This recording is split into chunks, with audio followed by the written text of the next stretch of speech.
Excellent achievements of His Excellency the President of Nigeria, President Goodluck Jonathan, has been downplayed compared to the few mistakes that he has made.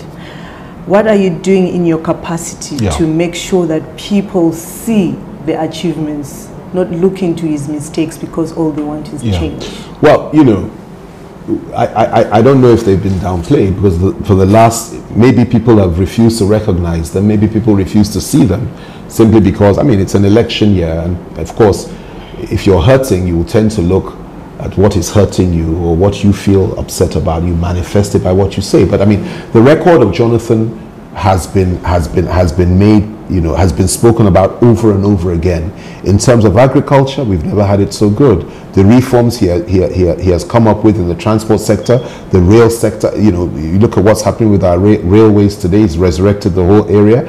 You know, what is happening in terms of rule of law. He never interferes in due process in court matters, in terms of civil liberties and so on and so forth, in terms of infrastructural development, in terms of the fight against corruption. And that's very important, because you know, Buhari goes on about jailing people, jailing people, jailing people. It's easy to say you jail people. There has to be due process. There has to be evidence. Jonathan believes in that. You don't jail people simply because you don't like them. You jail people based on evidence and due process. And again, that is something he's offering, a fair society where EFCC and others don't come running after you simply because the president or the government doesn't like your face.